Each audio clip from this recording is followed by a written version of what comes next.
Rédempteur, élevant la bannière fidèle jusqu'au bout, sachant persévérer pour le repos, nos attentes dans la pleine lumière, travaillant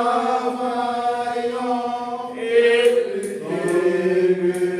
temps travaillant pour le temps, soyons prêts, prions, bientôt le Maître va venir. Alléluia. Vas-y. Ça peut aller. Je vais vous asseoir. Et on va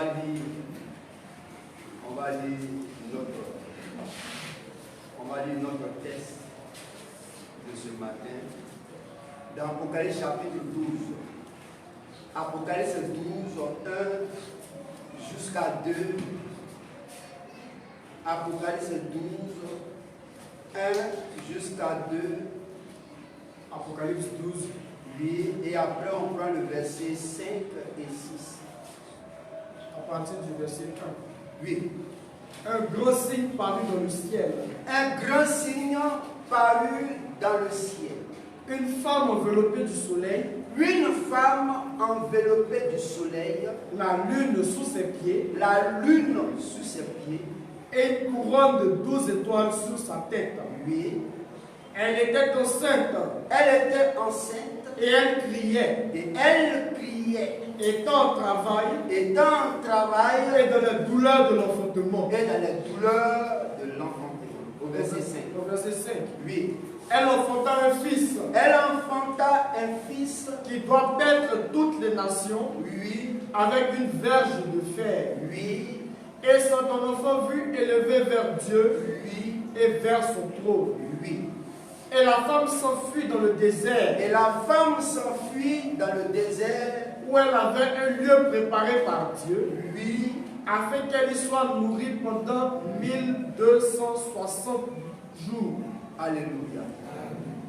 Nous venons de lire un merveilleux texte dans le livre d'Apocalypse chapitre 12. Un texte symbolique. Un texte qui est rempli de révélations. Et ce matin, par la grâce de notre Dieu, nous allons comprendre de quelle femme ici il s'agit. De quelle femme il s'agit ici dans Apocalypse chapitre 12. De quelle femme? Alors, avant d'entrer dans notre sujet, il est d'abord normal que nous adressions une prière à Dieu, afin que lui qui est présent parmi nous, sous la forme du Saint-Esprit, qui puisse disposer notre cœur, qui puisse permettre encore que chacun de nous puisse comprendre quelque chose ce matin, conformément à ce texte d'Apocalypse chapitre 12. Je vais adresser une prière à notre Dieu. Merveilleux Père Céleste, notre Dieu et notre Créateur, béni soit ton nom, au nom de Jésus-Christ. Et nous sommes heureux de nous tenir en ce lieu pour le culte d'adoration en esprit et en vérité. Amen. Seigneur, et nous croyons de tout notre cœur que conformément à ta parole que tu as dit, à Matthieu 18 et 20, que là où 2 et 3 sont réunis en mon nom, je suis au milieu d'eux. Et nous le croyons d'une foi ferme, que Dieu au milieu de nous par le Saint-Esprit. Et que Seigneur, ce matin, dispose les cœurs de chacun de nous. Et que nous puissions comprendre ce dont tu veux nous faire comprendre ce matin. Et même encore à ceux qui nous écoutent et à ceux qui nous écouteront plus tard, que tu puisses disposer les cœurs de chacun et que tu révèles ta parole en eux au nom de Jésus-Christ. Sois loué et sois adoré au nom de Jésus-Christ. Amen. Donc veuillez vous asseoir. Et on vient de lire le texte d'Apocalypse chapitre 12. Dans Apocalypse chapitre 12, c'est un chapitre qui se trouve dans le livre d'Apocalypse. Dans Apocalypse chapitre 12, le verset 1, il est dit: un grand signe parut dans le ciel. Une femme enveloppée du soleil, la lune sous ses pieds, et une couronne de 12 étoiles sur sa tête. Elle était enceinte et elle criait, étant en travail et dans les douleurs de l'enfantement.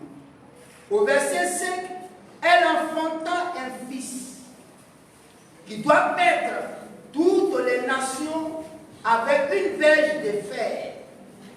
Et son enfant fut enlevé vers Dieu et vers son trône. Et la femme s'enfuit dans le désert. Elle avait un lieu préparé par Dieu afin d'y être nourrie pendant 1260 jours. Ça, c'est le texte que nous venons de lire. Un texte prophétique. Alléluia. Et ce matin, c'est que nous avons beaucoup de choses à dire sur ce texte. C'est de révéler qui est cette femme enveloppée du soleil.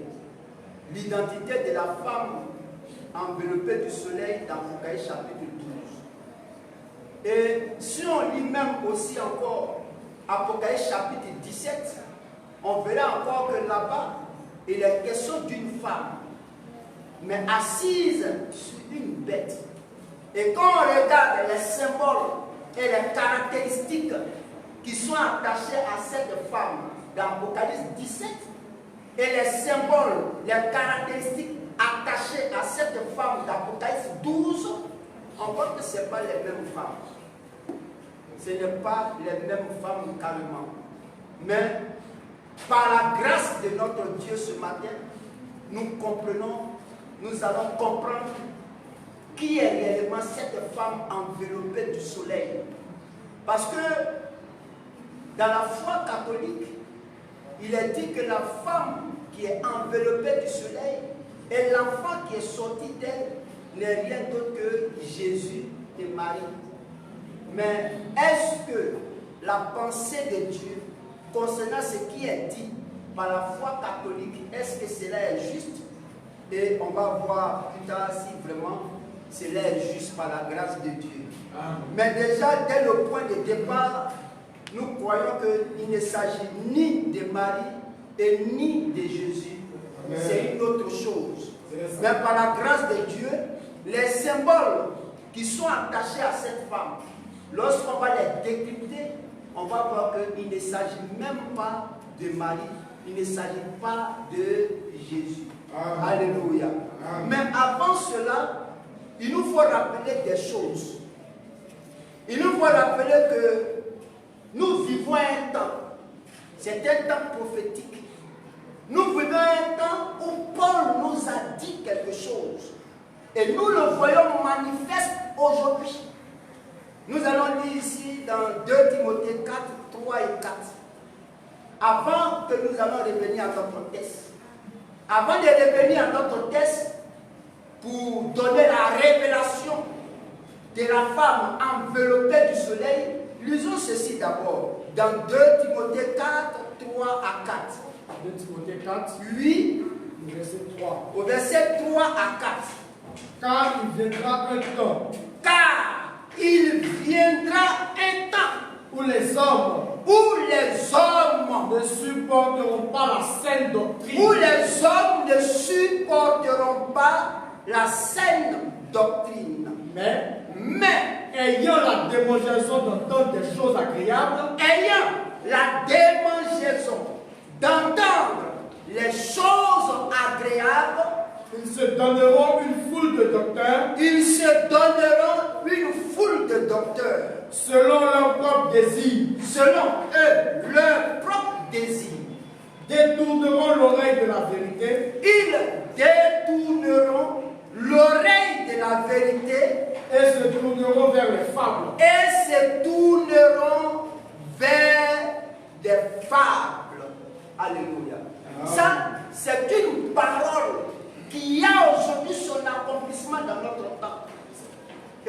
Paul a dit, ils détourneront l'oreille de la vérité pour s'attacher à des fables. Mais qu'est-ce qu'une fable? Ou qu'est-ce que des fables? Des fables sont des histoires inventées. C'est à ça que les gens sont attachés. Les fables sont des histoires inventées, dormies depuis, auxquelles les gens seront attachés. Des fables habilement conçues, des histoires bien travaillées et données à des gens pour qu'ils croient à ça. Et il est dit que dans notre temps, les gens vont succomber à ça. Des gens vont tomber dedans. Des gens vont croire à des choses qu'on leur raconte, mais qui n'ont ni tête et ni queue. Des gens vont croire à des histoires qui n'ont même pas leur origine en Dieu. Et ils vont s'attacher à ça. Et Paul avait même dit à Timothée qu'il ne faudrait pas que les gens s'attachent à des fables. Sur 1 Timothée chapitre 1. Sur le 1 Timothée chapitre 1. Voyez? Alléluia. Donc il dit que les gens vont s'attacher à des fables. Mais aujourd'hui, qu'est-ce que nous voyons dans le monde?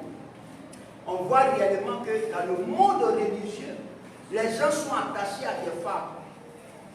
Aujourd'hui, nous sommes dans un mois, le mois de décembre, où se trouve la prestigieuse fête, la fête de Noël. Oui, la fête de Noël qui est célébrée chaque 25 décembre, la fête de Noël.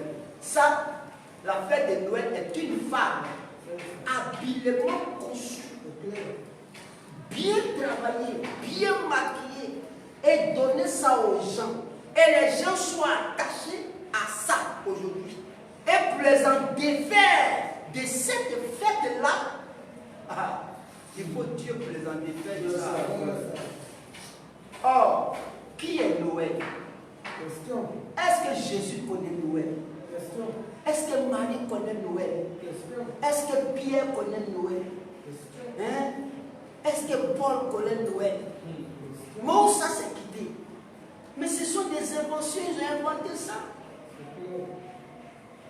Les gens qui sont mieux placés à fêter Noël que nous, c'est les apôtres, Marie, Jésus, peuvent fêter ça. Ils ont relié la fête de Noël à quoi? À la naissance de Jésus. Que Jésus est né le 25 décembre. Ça, c'est ce qu'on nous a dit. Mais celui-même qui était mieux placé pour faire son anniversaire, c'est la maman de Jésus. La mère de Jésus. Et Jésus lui-même, quand il avait 3 ans, 4 ans, 5 ans, jusqu'à 12 ans, il pouvait fêter son anniversaire pour dire qu'il est né le 25 décembre. Aucun apôtre n'a fêté Noël. Donc, d'où vient-il? Vous venez d'où? Et vous fêtez Noël. Et quand nous les disons, sortez de cette fête, parce qu'elle n'est pas une fête chrétienne, on a des problèmes comme ça. Noël, ce n'est pas une fête chrétienne. Noël, c'est une fête païenne. C'est une fête romaine, une fête païenne qui est célébrée en leur temps. Et que ça, ils ont donné ça aux gens et les gens ont avalé ça. Mais quand on leur dit d'où vient Noël, ce n'est même pas biblique. Et ça, c'est notre combat. Et tout chrétien n'a pas droit de fêter Noël. Mais Noël, c'est une fête païenne. C'est ça. Tu fais quoi dans Noël? Tu es chrétien. Normalement, tu es instruit dans la Bible. Tu fais quoi à Noël? Toussaint. Voilà encore. Une fête. Toussaint. C'est quelle fête ça encore? Et quand tu l'as dit, Toussaint, le chrétien va faire quoi à Toussaint? La fête des morts, où on célèbre les morts. Le chrétien fait quoi à Toussaint? Le chrétien n'a pas de fête. Tous les jours, le fait que le chrétien a reçu le rachat de son âme, tous les jours est une fête pour lui. Amen. Tous les jours est une fête. Pentecôte, tu fais quoi avec Pentecôte? Oh. Pentecôte. La fête de Pentecôte, c'est quelle fête ça? C'est une fête juive. Pentecôte, c'est quoi? On ne peut pas dormir même. Pentecôte, oui. Ça, ce n'est pas des fêtes que le chrétien participe à ça. Le chrétien, c'est quelqu'un qui sort même du monde. Il est en retrait du monde. Il n'a aucune liaison avec ces fêtes. Fait quoi? Pentecôte, Pâques. Tantôt c'est Pâques, tantôt c'est Pâques. Bon, on ne comprend rien. C'est quelle fête ça? Hein? Saint-Sylvestre. Ce Saint-Sylvestre, c'est qui? Saint-Sylvestre, il est saint, et puis il est sylvestre. C'est qui ça? Les gens célèbrent ces fêtes. Le réveillon de Noël. Oh, on a problème. On a problème. T'as des problèmes comme ça. Mais en tout cas, dans la vérité, le chrétien, lui, c'est un homme qui est retiré du monde. Le chrétien a sa fête. Oui, le chrétien, lui, il a sa fête. Mais ce que les gens font là, ça, c'est pas fête des chrétiens. Assomption. La montée de Marie au ciel. Assomption. C'est quelle fête ça? Ils ont imaginé cette fête. Il faut fêter ça. Hein? Tu ne fais pas Assomption. Jésus est mieux placé de dire que lorsqu'il monte au ciel, le jour là, il faut fêter ça. Jésus est mieux placé de dire ça. Il est compétent pour le dire. S'il n'a pas dit, c'est que ça n'a rien à voir avec ça. Assomption. Hein? Et puis pour lui, on ne fait pas ça. Puis c'est pour Marie, on fait. Il a dit Assomption. Jésus a dit dans la Bible, nous voici notre fête. Jésus a dit dans la Bible, dans 1 Corinthiens 11, du verset 23 jusqu'au verset 26, pour le souper, il nous a dit, faites ceci en mémoire de moi. Regardez, il était clair. Amen. Il nous a donné un ordre de prendre le souper. Il dit ça, c'est en mémoire de lui. Et toutefois que vous allez manger ce pain et que vous allez boire cette coupe, vous annoncez la mort du Seigneur. Quand il a dit ça, est-ce que les chrétiens font pas ça? Amen. Donc pour son anniversaire, il ne peut pas dire ça aussi. Pour Noël, il ne peut pas dire ça aussi. Hein? Pour Toussaint, il ne peut pas vous dire ça aussi. Il ne peut pas dire pour Toussaint là aussi.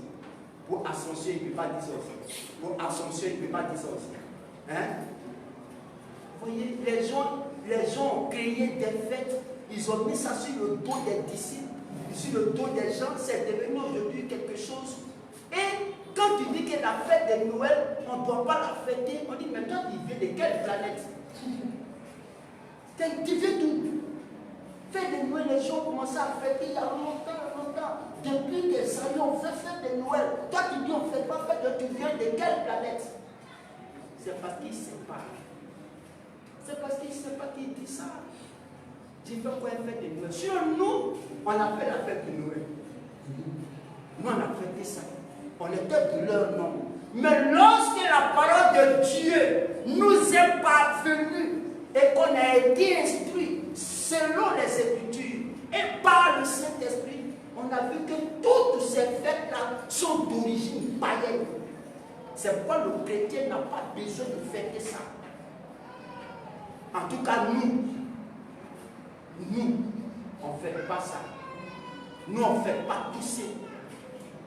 Alléluia. Est-ce que nous, on fait tousser? Saint-Sylvestre, nous, on ne fait pas ça. Le nouvel an, on est chez nous. C'est pas grave, pour nous traiter de ce que tu veux. Nous, on est chez nous. Le réveillon de Noël, on est chez nous. Voilà. En tout cas, pour ceux qui vont comprendre, vont comprendre. Alléluia. Amen. Toutes ces fêtes-là, ce n'est pas des fêtes, ça. Que Dieu bénisse assez et précieusement. Alléluia. Et on ne peut pas dormir aussi. Ça, c'est nos combats, les frères, ça, c'est nos combats. À 4 h du matin, les mamans embêtent les gens sur la route. Ça prêche. Oh, Jésus, t'aimes donne ta vie à Jésus. Hein? Les femmes prêchent par-ci, par-là. De son prophétesse, de son pasteur, de son prophète femme.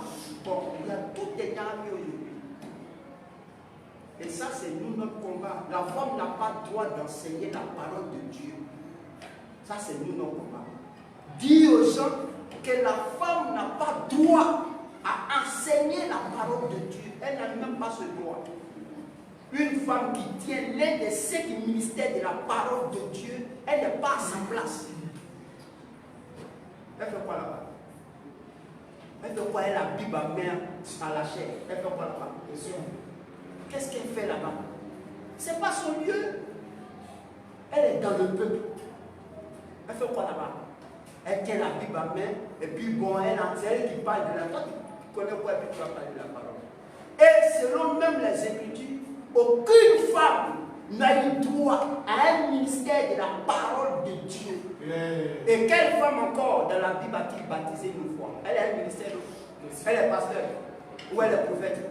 Elle a baptisé qu'une fois dans la Bible. Quelle femme, une fois, qu'a baptisé dans la Bible? Où elle est? Quelle est cette femme? Montrez la femme qui a baptisé un seul croyant dans la Bible.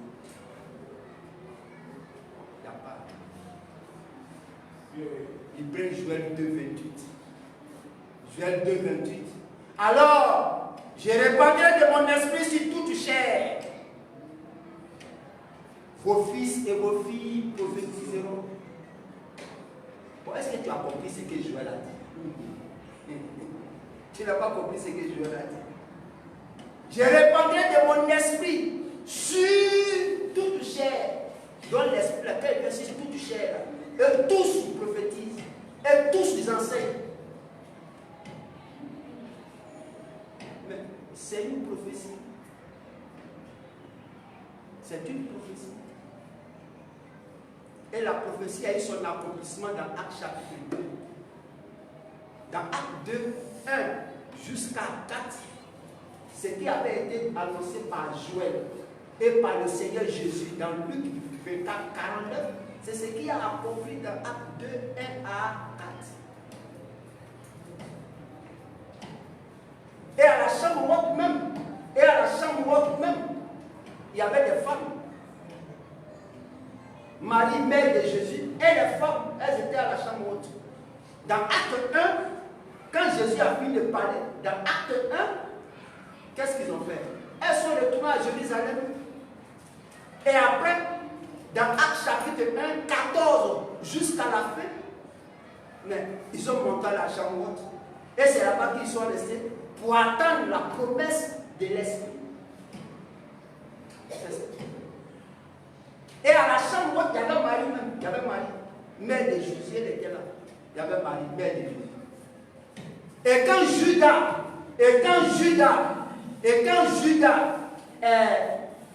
a quitté le ministère, mais qu'est-ce qu'il a dit? Pierre s'est levé parmi eux tous, c'est Pierre, il s'est levé parmi eux tous. En remplacement du ministère de Judas, il dit bon, choisissons 2 hommes. Mais Marie était là.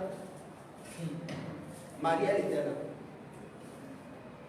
Quand Pierre dit pour le remplacement du ministère de Judas, parce qu'ils étaient 11, il fallait un 12e. Alors il dit bon, il nous faut quelqu'un qui a suivi aussi le Seigneur Jésus. Marie aussi, elle était là. Elle était à la chambre, les femmes aussi étaient là. Il pouvait dire bon, prenons un homme et une femme, Marie. Comme c'est toi par qui Jésus est né, pardon, viens. Toi un homme, on va vous mettre ensemble. Là, on va tirer au sort. Si c'est tombé sur toi, voilà, tu es parmi les 12, là vous allez prêcher. Mais Marie, elle a donné choisir 2 hommes. Et Marie a fait quoi là? Ça veut dire que quand Pierre disait ça, parce que prêcher là, ce n'est pas le travail de Marie. Marie doit s'asseoir dans le peuple. Et puis le couple avec une entière soumission. C'est ça. Elle est laissée là. Elle pourrait se plaindre pour dire, mais Pierre, ça ne va pas dans ta tête. Moi, je suis depuis que tu choisis 2 hommes. Mais moi un homme. Et c'est Dieu n'a pas Marie connaît sa place. C'est vous, Abidjan, qui ne connaissez pas votre place. Sinon, Marie connaît sa place. C'est ça. Amen. Marie connaît sa place. Hein? Et dans Acte 2, quand le Saint-Esprit est descendu, et qu'ils ont reçu le Saint-Esprit, quand ils sont descendus là, c'est parmi les femmes là, parmi les croyants, les 120 à la chambre rose, parmi eux tous, c'est Pierre qui s'est levé et qui a parlé.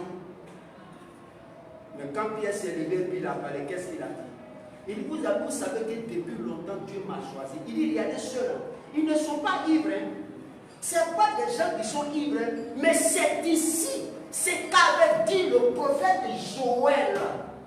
C'est ce qui s'accomplit. C'est pourquoi vous les voyez, ils sont en extase. C'est l'accomplissement de Joël 2, 28 ans qui s'accomplit là. Amen. Mais quel a fini de prêcher là? Qui a prêché? Est-ce que les femmes sont venues? Pierre, attends, on va t'aider à prêcher. Elles sont laissées à leur place. C'est nous, ici, on ne connaît pas nos places. Femme se lève et Pierre, le ciel habite dans sa main prêche. Sinon, eux, ils connaissent leur place. Ils connaissent leur place. Et quand Pierre est descendu, qu'il a commencé à prêcher, mais les gens qui ont répondu à Pierre, ils ont dit, hommes, frères, que ferons-nous? Ils n'ont pas dit, hommes, frères et femmes. Ils ont dit, hommes, frères, que ferons-nous? Et qui a baptisé? Il n'y a pas une seule femme qui a prêché. Toutes les femmes de la Bible connaissent leur place. Amen. Toi, tu quittes où et puis toi, tu as droit à un ministère de la parole, de l'enseignement dans l'église du Dieu vivant. Ça, ce n'est pas l'église du Dieu vivant. Ce n'est pas l'église du Dieu vivant. Et encore, durant le temps du ministère de Jésus, quand il est venu, il sait qu'il est venu par Marie. Jésus sait ça plus que vous tous, qu'il lui est venu par Marie. Mais quand il a appelé les gens au ministère, il a appelé 12 apôtres. Ce sont des apôtres, ce sont des hommes. Ce n'est pas un lycée de jeunes filles. Ces 12 apôtres, il a pris 12, ils sont partis. Même les 70 qu'il a envoyés pour guérir les gens, il n'y a pas de femme dedans. Jésus connaît sa place. Jésus connaît qui il envoie. Vous faites quoi? Et puis vous êtes à la chair, vous prêchez, vous êtes pasteur, pastoresse. Elle est prophète femme. Prophète femme, c'est ça qui est prophétesse. Elle est docteur. On a des problèmes.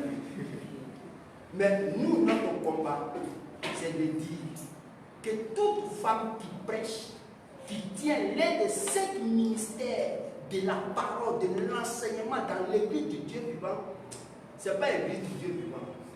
Ce n'est pas dans lui son église. C'est dans eux, leur église, que la femme, là, elle peut enseigner. Et qu'est-ce que Paul a dit? Lisons même les paroles de Paul. De 1 Timothée, chapitre 2, 11. Lisons même les paroles de Timothée. 1 Timothée 2. 1 Timothée 2, 11. Verset 11. Oui, vas-y. Que la femme écoute l'instruction en silence. Que la femme écoute l'instruction en silence. Avec une entière soumission. Avec une entière soumission. Au verset 12. Oui. Jusqu'à 13. Je ne permets pas à la femme d'enseigner. Paul dit, je ne permets pas à la femme d'enseigner, ni de prendre de l'autorité sur l'homme, ni de prendre de l'autorité sur l'homme. Mais elle doit demeurer dans le silence. Mais la femme, là, elle doit demeurer dans le silence. Car Adam a été formé le premier. Adam a été formé le premier. Ève ensuite. Et ce n'est pas Adam qui a été séduit. Ce n'est pas Adam qui a été séduit. C'est la femme C'est la femme qui séduite séduite. s'est rendue coupable de transgression. Il y a beaucoup de choses. Il n'y a même pas Ancien comme Nouveau Testament. Il n'y a pas une femme qui a prêché. Quelle femme qui a prêché? Que Dieu a envoyé au ministère. Qui a part au ministère de la parole. Dans les Écritures. Où? Il n'y a pas. Il n'y a pas. Mais un jour, on va prendre le temps sur le ministère de la femme. Dans la Bible, est-ce qu'une femme a réellement prêché? On prendra le temps dessus. Un enseignement complet dessus. Pour vous montrer aussi ce que c'est le don de prophétie. Voilà, on va montrer ça par la grâce du Seigneur. Mais revenons à notre texte. Parce qu'on est sorti de notre contexte. Revenons à notre texte d'Apocalypse chapitre 12. On va le lire à haute voix. Apocalypse chapitre 12. Apocalypse 12, Oui. 1 à 2. 1 à 2. Un grand signe parut dans le ciel. Un grand signe parut dans le ciel. Une femme enveloppée du soleil. Une femme enveloppée du soleil. La lune sous ses pieds. La lune sous ses pieds. Et une couronne de 12 étoiles sur sa tête. Et une couronne de 12 étoiles sur sa tête. Alléluia. On va s'arrêter au verset 1. Et là, ce qu'il faut savoir d'abord, c'est que le livre même de l'Apocalypse, c'est un livre de symboles. Dans le livre complet même de l'Apocalypse, vous allez voir beaucoup, plein de symboles. Mais ces symboles-là cachent des vérités.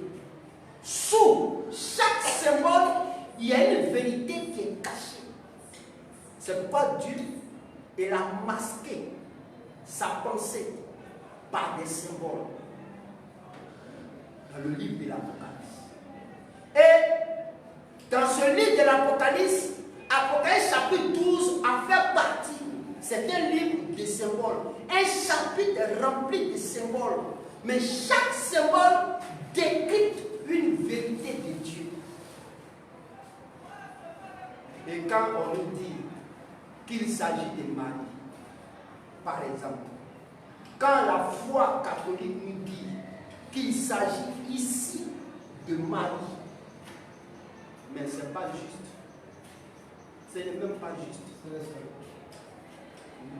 Ce n'est pas juste. Et même, regardez, quand Marie était sur terre, Marie, lorsqu'elle était là, depuis même Acte chapitre 2, depuis Acte chapitre 2, on n'en parle même plus de Marie. Ça, soyez-en sûrs pour ça d'abord. Depuis Acte chapitre 2, on ne parle plus de Marie. Depuis Acte chapitre 2. Et celui qui était le rédacteur du livre même d'Apocalypse est l'apôtre Jean.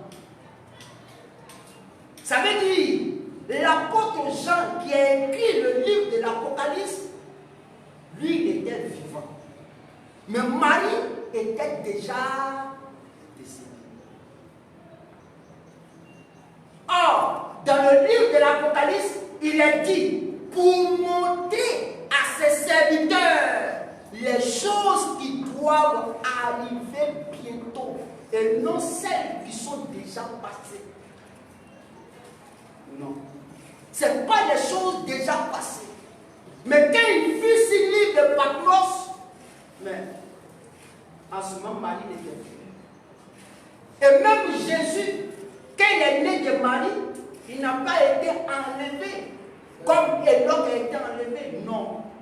Mais quand il est né de Marie, après sa naissance, Jésus n'a pas été enlevé. Mais il a d'abord passé par la mort pour accomplir l'œuvre de la rédemption. Et quand il a fini d'accomplir l'œuvre de la rédemption, qu'est-ce qui s'est passé? Alors, à sa résurrection, c'est là maintenant que les Écritures nous disent qu'elle a fini de bénir. Alors, il fut élevé en allant au ciel. D'où on parle aujourd'hui de l'ascension de Jésus-Christ. Vous voyez ça? Donc, Jésus Jésus, ce n'est pas de lui qu'il est question dans Apocalypse chapitre 12. Le Fils qui va paître les nations d'une veille de fer, ce n'est pas Jésus. Non, non, non. Ce n'est ni Marie aussi qui a enfanté Jésus dans le symbole qui est dans le livre d'Apocalypse chapitre 12. Quand Marie était sur terre, elle a vécu en tant qu'une croyante. Elle avait même besoin du Saint-Esprit. Elle avait besoin de recevoir le Saint-Esprit. Et c'est à la Pentecôte qu'elle a reçu le Saint-Esprit. Après son baptême de Marie, après ça, les apôtres ont œuvré. Après ça, les apôtres ont travaillé. Ils sont allés en mission. Ils ont évangélisé. Mais pourtant, Marie est décédée il y a longtemps. Jean fut le dernier qui est resté. C'est Jean qui fut le dernier qui est resté. Et tous sont décédés. Et Jean fut le dernier qui est resté. Et Jean fut amené sur l'île de Patmos à cause de quoi? À cause de la parole de Dieu. Lisons Apocalypse chapitre 1. 9. Lisons Apocalypse chapitre 1. Apocalypse 1. Apocalypse 1, verset 9. Verset 9. Oui. Moi, Jean, votre frère, et qui est pas avec vous, à la tribulation, et au royaume, et à la persévérance en Jésus, j'étais dans l'île appelée Patmos. Moi, Jean, j'étais dans l'île appelée Patmos. À cause de la parole de Dieu. C'est à cause de la parole de Dieu qu'ils m'ont trimballé sur l'île de Patmos. Oui. Et du témoignage de Jésus. Et du témoignage de Jésus. Ils ont pris Jean et l'ont emmené sur l'île de Patmos. Mais à ce moment-là, Jésus avait déjà terminé son ministère. Il était déjà ressuscité. Il est monté déjà. Lisons Apocalypse 1, 1 à 2. Apocalypse 1, 1 à 2. Apocalypse 1. Oui. Verset 1. Oui. Révélation de Jésus-Christ. Révélation de Jésus-Christ. Que Dieu lui a donné. Que Dieu lui a donné. Pour montrer à ses serviteurs. Pour montrer à ses serviteurs. Les choses qui doivent arriver bientôt. Les choses qui doivent arriver bientôt. Dans le futur. Oui. Et qu'il a fait connaître. Et qu'il a fait connaître. Par l'envoi de son ange. Par l'envoi de son ange. À son serviteur Jean. À son serviteur Jean. Lequel a attesté la parole de Dieu. Lequel a attesté la parole de Dieu. Et le témoignage de Jésus-Christ. Et le témoignage de Jésus-Christ. Tout ce qu'il a vu. Tout ce qu'il a vu. Alléluia. Au verset 19 encore, on peut lire le verset 19. Le verset 19. Oui, on peut lire le verset 19. Écris donc les choses que tu as vues. Écris donc les choses que tu as vues. Et celles qui sont. Et celles qui sont. Et celles qui doivent arriver après elles. Et celles qui doivent arriver après elles. Mais il a utilisé Jean pour ça. Jean fut sur l'île de Patmos. Et il lui a été communiqué les choses qui doivent arriver bientôt. Et aujourd'hui, quand il fut sur l'île de Patmos, ce qu'il a vu dans Apocalypse 12 ne peut pas être Marie et Jésus. Non. Ne peut pas être Marie et Jésus. Mais une autre révélation est là. En dehors de Marie et Jésus. Une révélation est là. Loué soit son nom. Alléluia. Amen. Alors, relisons le verset 1 encore. Déjà, nous savons qu'il ne s'agit même pas de Marie. Ce que Jean a vu là, ce n'est pas Marie. Oui, vas-y. Apocalypse 12. Oui. Le verset 1. Oui.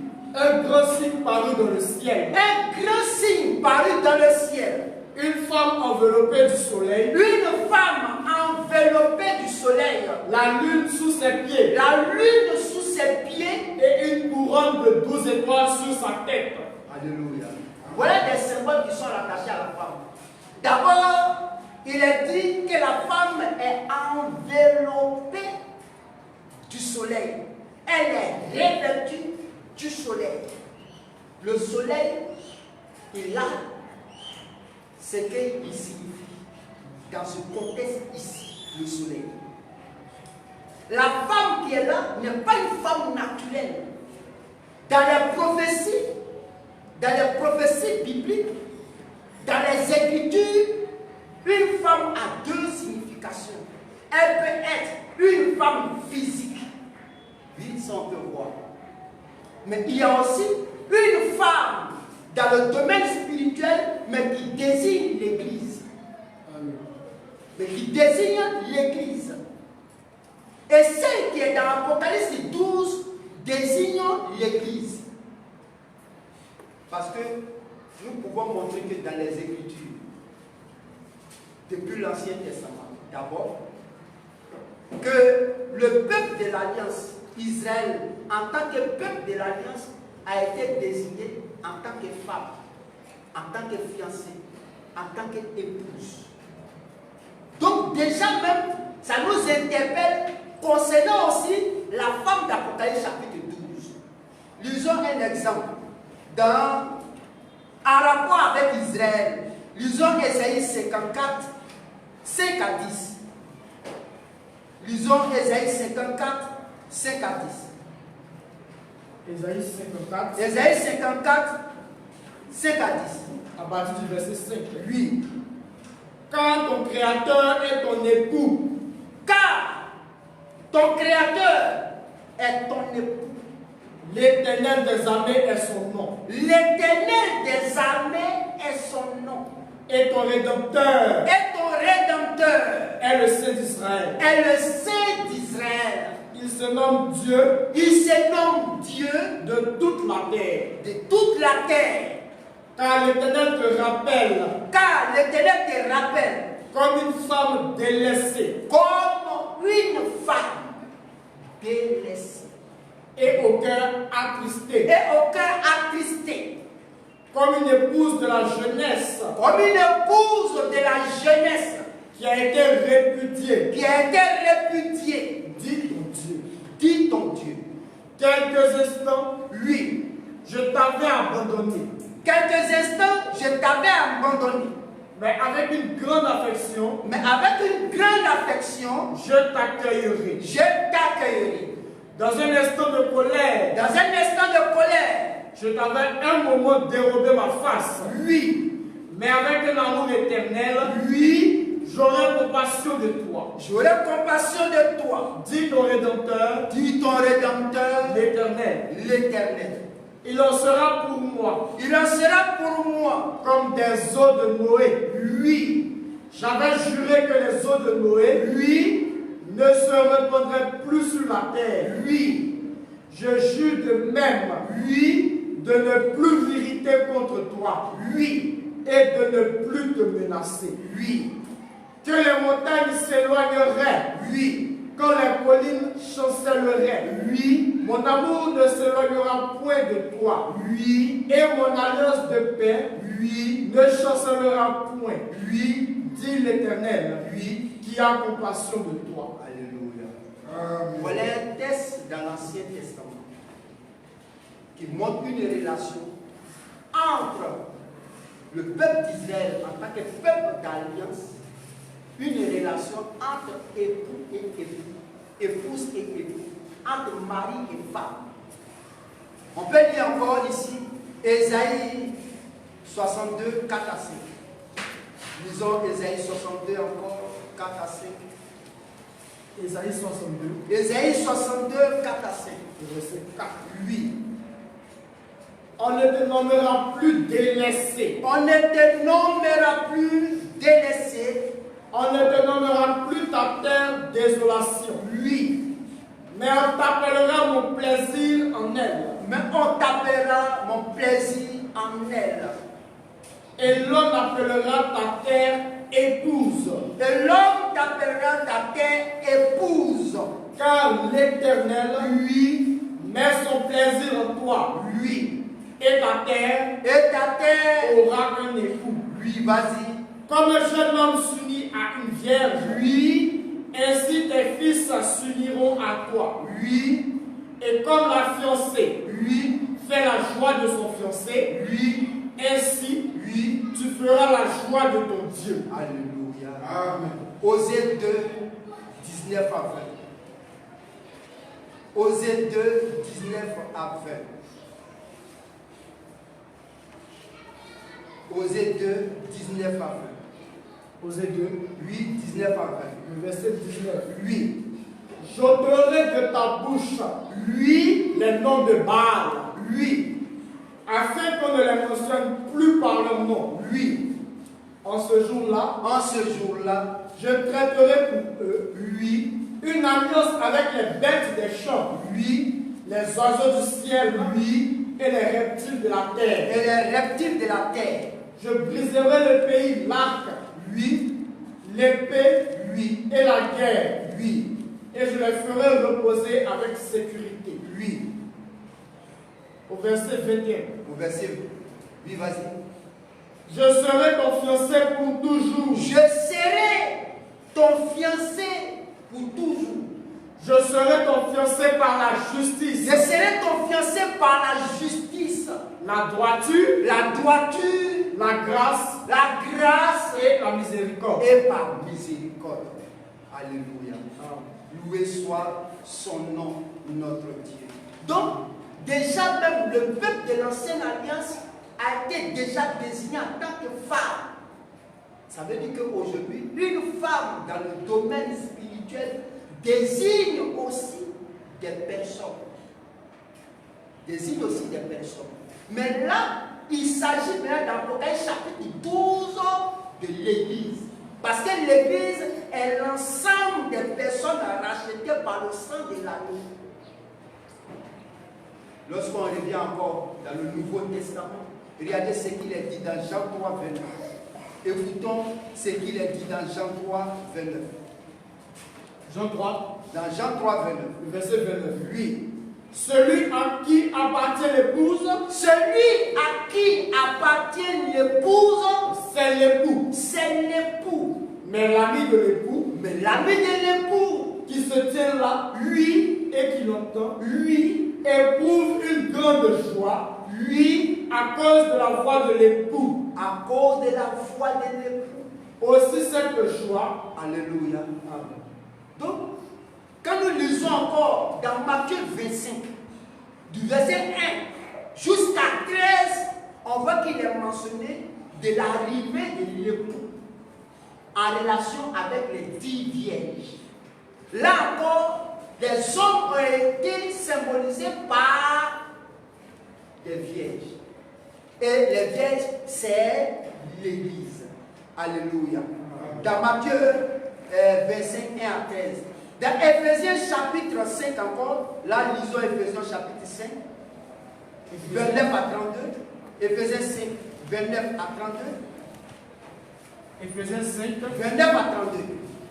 le verset 29. Oui, Car jamais personne n'a haï sa propre chair, personne n'a haï sa propre chair, mais il la nourrit mais il en nourrit et en prend soin, et en prend soin, comme Christ le fait pour l'Église. comme Christ le fait pour l'Église. Vas-y. Parce que Parce que nous sommes membres de son corps. nous sommes membres de son corps. Lui, C'est pourquoi c'est pourquoi l'homme quittera son père et sa mère l'homme quittera son père et sa mère, et s'attachera à sa femme, lui, et les deux deviendront une seule chair. lui. Ce mystère est grand. Ce mystère est grand. Je dis cela Je dis cela par rapport par rapport à Christ à Christ et à et l'Église. à l'Église. Amen. Donc, quand on regarde dans le domaine même spirituel, lorsqu'il s'agit d'une femme, la femme peut symboliser l'Église. Et dans Apocalypse chapitre 12, la femme qui est enveloppée du soleil, son identité n'est rien d'autre que l'Église du Nouveau Testament. Amen. C'est elle qui est présentée en tant que femme, l'Église du Nouveau Testament. Or, sachons aussi que l'Église du Nouveau Testament n'est n'est pas seulement que seule nation. Ça a déjà commencé depuis Jérusalem, sur le sol des Juifs. Donc ça commence là-bas, jusqu'à nous ici, ça tourne jusqu'à la fin. Et tout ça, c'est ce qui est symbolisé par la femme d'Apocalypse chapitre 12. Et cette femme, c'est l'église du Nouveau Testament, commençant même depuis Jérusalem jusqu'à chez nous ici. Alléluia. Amen. Maintenant, il est dit ici encore, il y a un autre symbole qui est rattaché à cette église du Nouveau Testament. Allons-y. Reprenons le verset 1 d'Apocalypse. Apocalypse 12, Lui, verset 1. Verset 1. Un grand signe. Un grand signe. Paru dans le ciel. Paru dans le ciel. Une femme. Une femme. Enveloppée du soleil. Elle est enveloppée du soleil. Donc en réalité, quand nous voyons ça, ça veut dire que la femme qui symbolise ici l'église du Nouveau Testament, elle est revêtue du soleil. Or, le soleil reflète la lumière. Elle reflète la chaleur. Or, si nous regardons d'après les Écritures, le Seigneur Jésus lui-même, qui est le rédempteur de cette église-là, se positionne en tant que le soleil de justice. On prend Malachie 4. Malachie 4, verset 2. Malachie 4, Lui, le verset 2. au verset 2.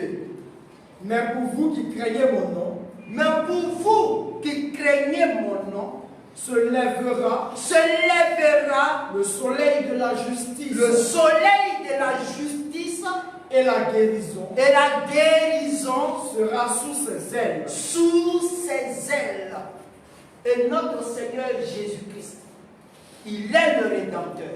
Amen. Il est le Dieu Tout-Puissant. C'est lui, en tant que Rédempteur, c'est lui encore qui se présente et qui enveloppe cette église du Nouveau Testament par sa lumière et aussi par la chaleur qu'il rejette en cette église. C'est ça qui nous est montré par Saint Paul. L'église étant revêtue de Christ en tant que soleil de justice. C'est pourquoi durant toute la période du Nouveau Testament, durant toute la période du Nouveau Testament, de l'Alliance nouvelle, c'est lui qui rayonne dans cette église par la lumière. Cette église, ce n'est pas Marie. Cette femme, ce n'est pas Marie. C'est l'église du Nouveau Testament.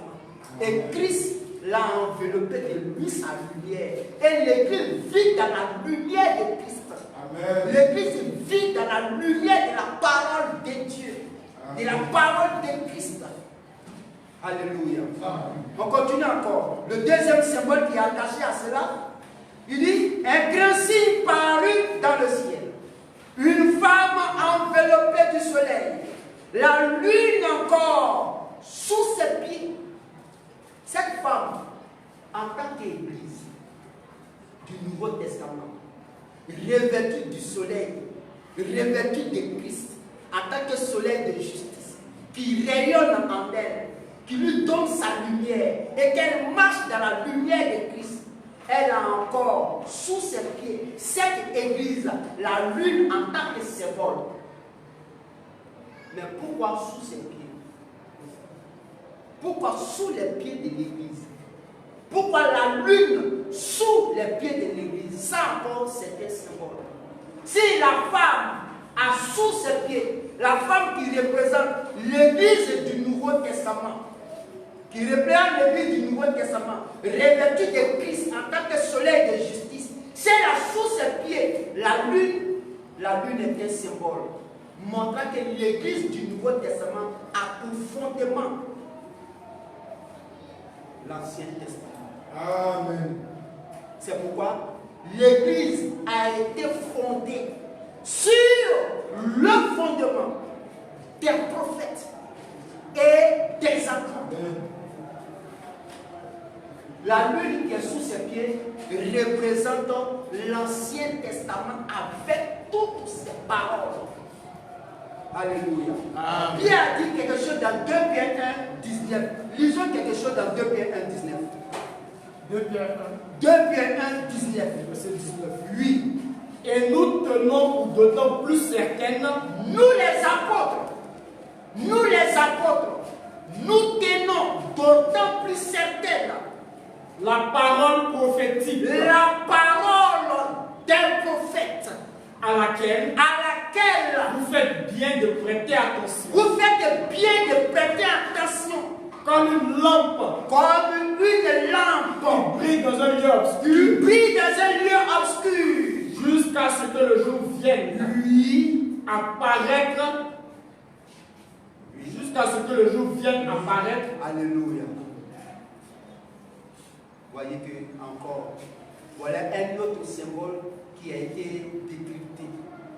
La lune sous ses pieds. La lune, c'est l'Ancien Testament avec toutes ses paroles. Parce que l'Église même tient entre ses mains la parole des prophètes, la parole prophétique. Et dans Éphésiens 2, verset 20, quelque chose est dit là-bas. Quelque chose est dit. La lune sous ses pieds est un fondement. La lune aussi, pourquoi sous ses pieds? Ça symbolise le fondement. Et ce fondement-là, il y a le fondement des prophètes. Vas-y. Éphésiens 2, Oui. le verset 20. Au verset 20. Vous avez été édifiés Vous avez été édifiés sur le fondement des apôtres sur le fondement des apôtres et des prophètes. et des prophètes. Donc ici, nous avons aussi le fondement des prophètes. Or, les prophètes, nous avons les paroles des prophètes dans l'Ancien Testament. C'est pourquoi l'Église, étant bâtie, étant sous le fondement de l'Ancien Testament, est montée par la lune. Alléluia. Amen. Loué soit notre Dieu. Amen. Et nous sommes heureux de comprendre ces choses. Apocalypse chapitre 12 encore. Apocalypse chapitre 12 encore. Il dit un grand signe parut dans le ciel. Une femme enveloppée du soleil. Le soleil, c'est Christ en tant que le soleil de justice, celui qui rayonne de sa chaleur dans l'église et par la lumière de sa parole. Et nous avons la lune sous ses pieds, l'Ancien Testament en tant que fondement, et aussi une couronne de 12 étoiles sur sa tête. La lune est sous ses pieds et la couronne de 12 étoiles est sous sa tête. Ça encore, c'est un symbole. Ça encore, c'est un symbole. Or, il est mentionné les prophètes. Il est mentionné aussi les 12 étoiles. En bas, la lune, en haut, les étoiles.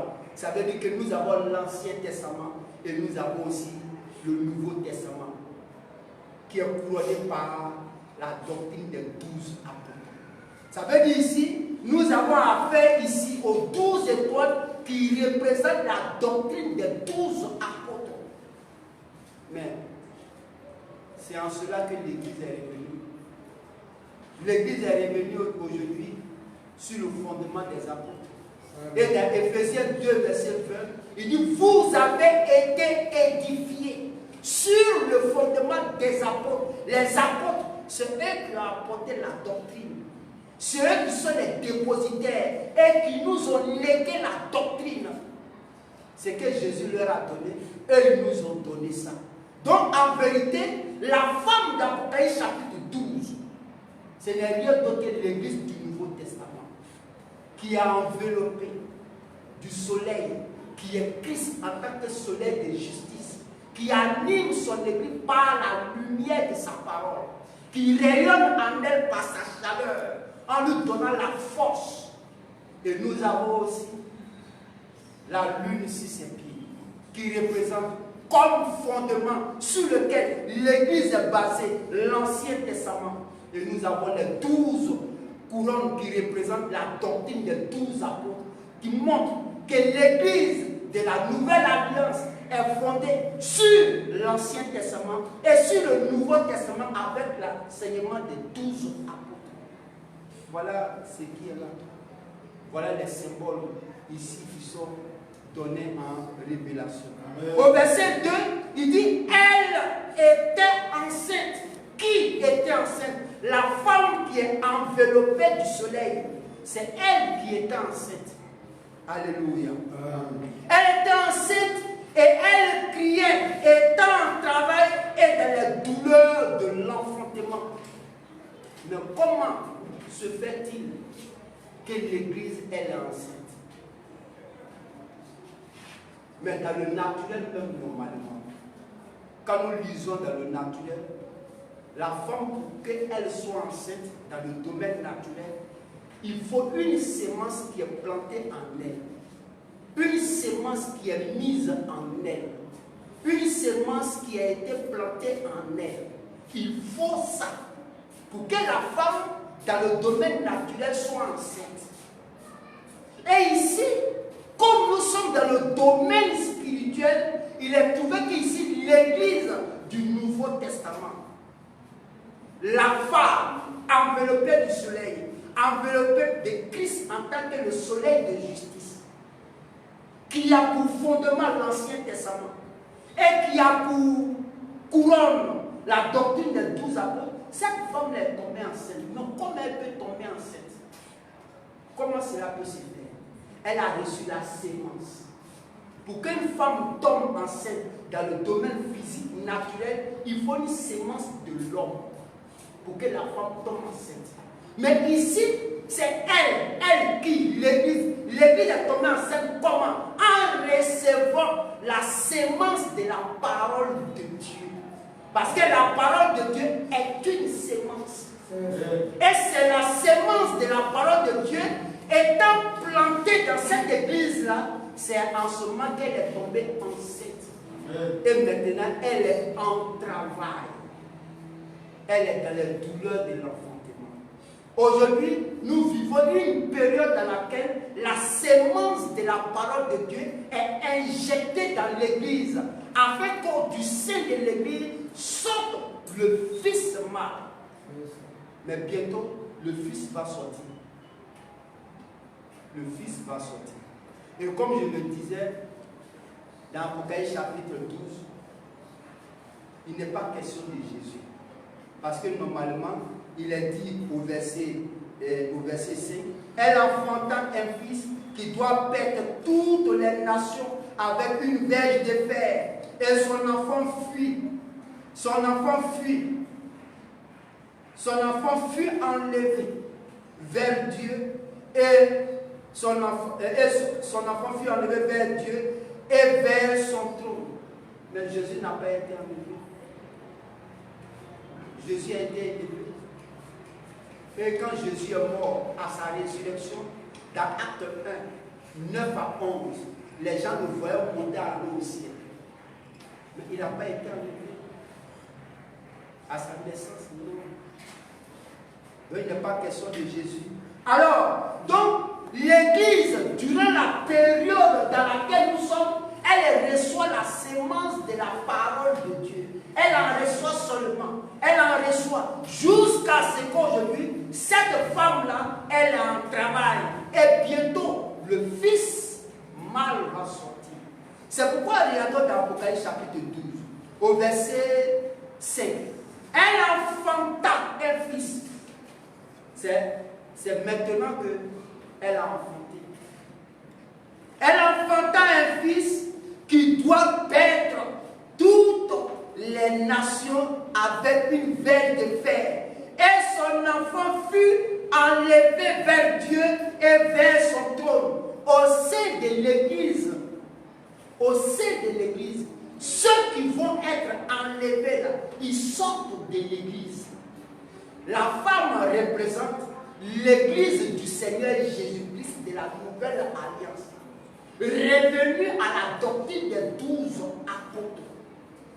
Maintenant, elle est en travail. Un temps viendra où de cette Église, en tant que femme, va sortir le Fils, qui n'est rien d'autre que l'épouse qui est enlevée. C'est ce qui est montré au verset 5. Et la femme fut aussi dans le désert. Ça représente ceux qui sont restés. Ceux qui sont restés et qui ne sont pas allés dans l'enlèvement. Ceux qui sont restés. Alléluia. Amen. Puisque l'enfant qui est sorti d'elle la femme en tant qu'église, l'enfant sort d'elle. Donc du sein de l'église sort les élus, les vainqueurs, appelés le fils mâle, parvenus à l'état d'homme fait. C'est eux qui sont enlevés et l'église est restée. C'est celle qui est restée, qui est symbolisée au verset 6 d'Apocalypse 12. D'Apocalypse chapitre 12.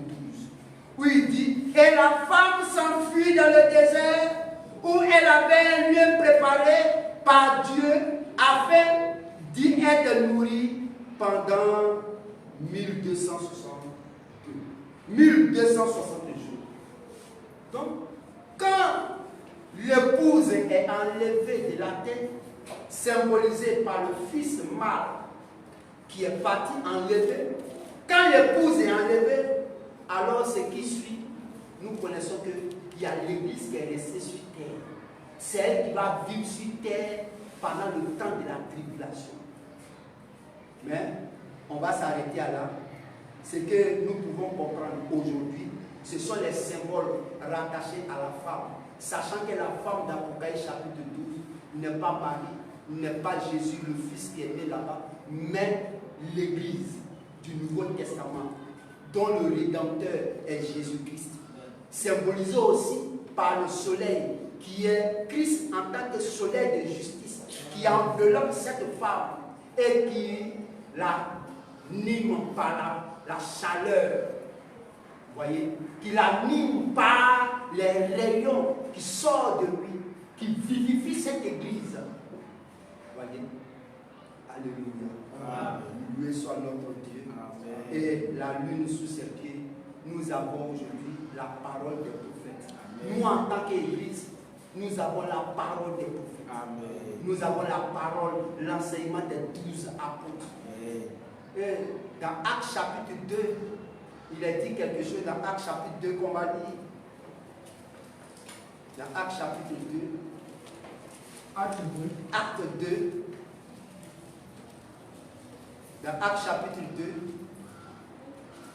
42. Le verset 42. Oui. Il persévérait dans l'enseignement des apôtres, dans la communion fraternelle, dans la fraction du pain, et dans les prières. Nous sommes revenus en tant que peuple du Nouveau Testament. Nous sommes revenus à la foi des apôtres, à la doctrine des 12 apôtres. Alléluia. Loué soit notre Dieu au nom de Jésus-Christ. Amen. Nous avons terminé. Nous allons terminer bien. Après encore, nous allons voir certains symboles dans le livre de l'Apocalypse.